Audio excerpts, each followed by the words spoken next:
Era una de esas noches en las que hasta Dios parecía estar a kilómetros de distancia. La nieve caía en capas gruesas y silenciosas sobre la carretera desierta, tragándose las luces de los pocos coches que pasaban y convirtiendo el mundo en un desierto frío y blanco.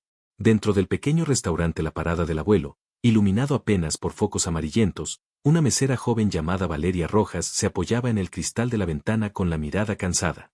No sabía que su vida estaba a punto de cruzarse con la de 5 desconocidos que, aunque parecían problema, cargaban una historia que nadie habría imaginado. Cuando la puerta crujió y una ráfaga de viento helado entró como un fantasma, los hombres que aparecieron en el umbral parecían salidos de un relato antiguo. 5 figuras imponentes, con barbas espesas y chalecos de cuero grueso marcados con un parche rojo desgastado. Sus botas arrastraban el suelo, los hombros caídos, y el agotamiento les colgaba como la nieve derretida de sus chaquetas. Se quedaron quietos un momento, hasta que el que parecía ser su líder, un hombre llamado Santiago Chato Mendoza, dio un paso adelante y murmuró algo que Valeria nunca esperó escuchar. Le dijeron que ya no podían caminar más, que la tormenta los había vencido, y le pidieron, con una desesperación callada, si podían quedarse esa noche. En ese instante, el mundo de Valeria se congeló más que el temporal afuera. Si estás viendo esto y crees en la bondad, en las segundas oportunidades y en la belleza de ayudar a alguien cuando menos le espera, déjanos saber en los comentarios qué opinas, porque la amabilidad nos une a todos, sin importar la distancia. A Valeria siempre le habían dicho que tuviera cuidado. La gente hablaba de moteros como esos, los pintaban como sombras peligrosas que pasaban de pueblo en pueblo sin dejar nada bueno. Pero al tenerlos frente a ella, no vio amenaza. Vio dolor. Vio a hombres que parecían haber luchado contra el mundo por demasiado tiempo y que ahora perdían la batalla contra el frío. Sintió algo en el pecho que no podía explicar, un tirón en el corazón que la dejó sin palabras. Afuera, la nevada se hacía más intensa, cubriendo todo de blanco. Adentro, las luces tenues se reflejaban en el cuero gastado de sus chaquetas.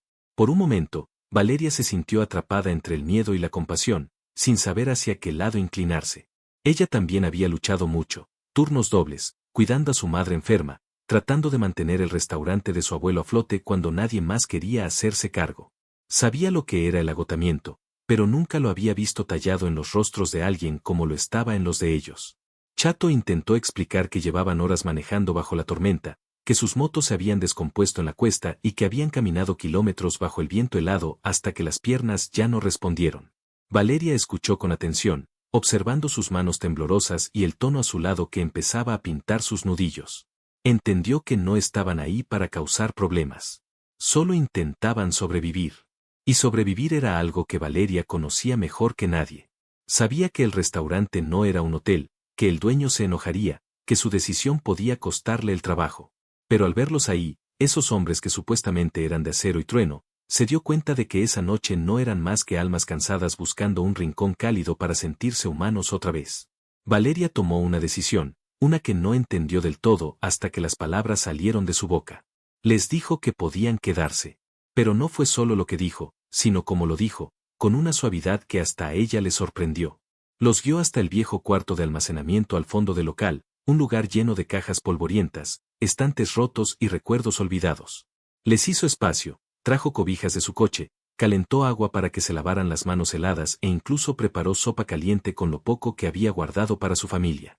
Mientras trabajaba, vio cómo los moteros se transformaban poco a poco. Sus miradas desconfiadas se suavizaron, los hombros tensos se relajaron, y la dureza que los definía se derritió con cada gesto cálido que Valeria les ofrecía. Uno de los más mayores, don Rafael el Viejo López, la miró con una gratitud que no necesitaba palabras. Otro, Javier el Flaco Morales, parecía abrumado por la idea de que alguien los ayudara sin pedir nada a cambio. Valeria no conocía sus historias, pero podía sentir el peso que cada uno cargaba. Sentía el dolor en la forma en que Chato miraba el vapor de la sopa antes de llevar la cuchara a la boca. Sentía la pérdida en el silencio de los movimientos de don Rafael. Sentía el arrepentimiento en el mutismo de Carlos el Mudo Ramírez, cuyos ojos apenas se apartaban del suelo. Y sentía la nostalgia en Mateo el tío Hernández, que no dejaba de mirar la puerta, como si esperara que alguien de su pasado entrara en cualquier momento. Con el paso de las horas, Valeria terminó sentada con ellos, escuchando historias que pocos habrían escuchado. Historias de infancias difíciles, de personas amadas que se habían ido, de errores que dejaban cicatrices más profundas que cualquier herida. Supe que Chato había perdido a su hermano en un accidente y cargaba con la culpa como una cadena atada al alma. Que don Rafael había pasado años intentando recomponer las cosas con una hija que ya no quería verlo. Que Javier había luchado contra sus demonios. Que Carlos había luchado contra la soledad. Que Mateo había luchado contra su propia rabia por demasiado tiempo. No eran hombres de acero. Eran hombres que habían sobrevivido a tormentas mucho peores que la de esa noche. Entre confesiones y luces parpadeantes, Valeria entendió algo profundo. La gente suele juzgar a otros por los parches en sus chaquetas o la ropa que llevan puesta. Pero la bondad era lo único que revelaba la verdad detrás de todo. Al ayudarlos, descubrió una fuerza que no sabía que tenía. Y al ser ayudados, los moteros encontraron una ternura que creían perdida para siempre. El amanecer llegó con una luz tranquila, como si el mundo hubiera renacido. La tormenta había pasado, dejando la carretera cubierta pero en calma. Valeria regresó al cuarto de almacenamiento, esperando encontrarlos dormidos. En cambio, los vio de pie, con la mirada más clara que el día anterior. Le agradecieron, no con palabras grandilocuentes ni gestos dramáticos, sino con una sinceridad tan cruda que casi la hizo llorar. Chato se acercó y dejó algo sobre la mesa, un pequeño colgante de metal en forma de escudo, gastado en los bordes pero tallado con símbolos que tenían significado para su hermandad. Le dijo que no era solo un regalo. Era una promesa. Una promesa de que, si alguna vez necesitaba ayuda, ayuda de verdad, ellos estarían ahí. Antes de irse, limpiaron el área ellos mismos, doblando las cobijas con cuidado y barriendo el suelo aunque las manos aún les temblaban por el frío. Cuando salieron a la nieve, ya no parecían hombres rotos y exhaustos. Parecían guerreros que habían encontrado esperanza en el lugar más inesperado, un pequeño restaurante y una chica con un corazón mucho más grande que sus miedos. Mientras Valeria los veía desaparecer por el camino silencioso, sintió que algo cambiaba dentro de ella. Por primera vez en mucho tiempo, creyó que el mundo aún guardaba un poco de magia. Creyó que la bondad podía llegar más lejos que cualquier motocicleta. Y creyó que los pequeños actos de humanidad podían cambiar a las personas de maneras que nadie más vería. Si esta historia te ha llegado al corazón, cuéntanos, ¿tú habrías hecho lo mismo que Valeria esa noche?